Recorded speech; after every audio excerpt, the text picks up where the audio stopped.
أهلا بكم مشاهدينا الكرام إلى هذا الفيديو. الموضوع حسم بتشكيل الحكومة، وبدأت الأسماء أو التقسيم الوزاري يتسرب إلى وسائل الإعلام. تقريبا المؤتمر نال نصيب الأسد، وأيضا الأحزاب الأخرى الإصلاح والاشتراكي والناصري حسم أمره. وزارة النقل الوحيدة التي أسديت إلى الاشتراكي وقدم لها مرشح الدكتور واعد باذيب حسب الأنباء.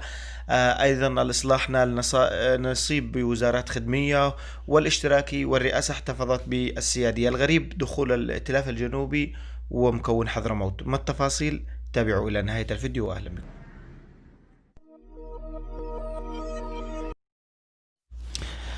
اهلا بكم مجددا مشاهدينا الكرام. في البدايه لا تنسوا الاعجاب بالفيديو والاشتراك بالقناه لكي يصلكم كل جديد، واكتبوا ارائكم حول الاسماء الوارده والتقسيم الوزاري الوارد بهذا الفيديو. مصادر بارزه ومقربه من صنع القرار تؤكد تقاسيم الوزارات بين المكونات السياسيه كما يلي. المؤتمر يحصد نصيب الاسد في المناصب وايضا الوزارات، وايضا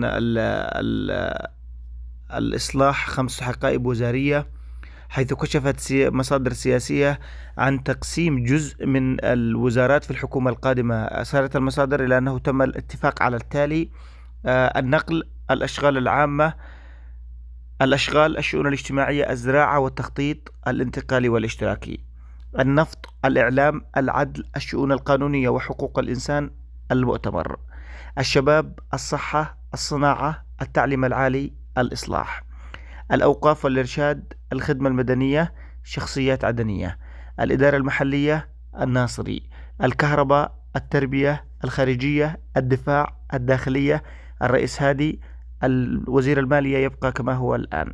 وزارتان لمكون حضرموت والائتلاف الجنوبي. وهذا هو الغريب في الأمر، أو الشيء الجديد، أنه دخلت مكونات جديدة بالاتفاق أو في التشكيل الحكومة القادمة حسب المصادر.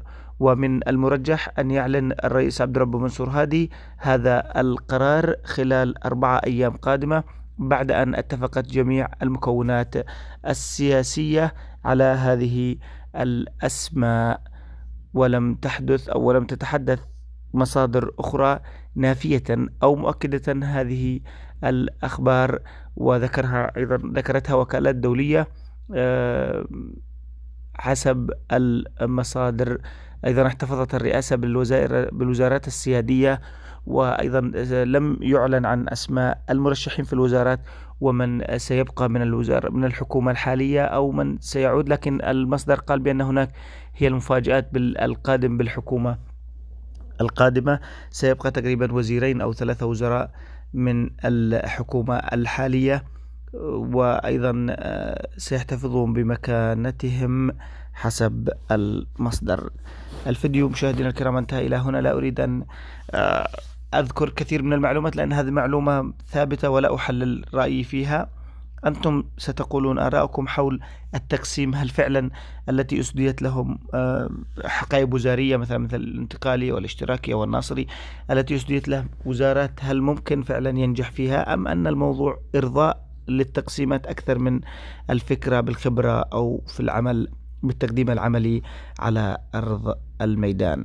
وأيضا أنبأ بأن هناك سيكون هناك لقاء للرئيس مع معين عبد الملك، لكن لا تفاصيل حول ذلك إلى الآن أو التأكيدات. ننتظر في الساعات المقبلة حول ذلك. الفيديو انتهى.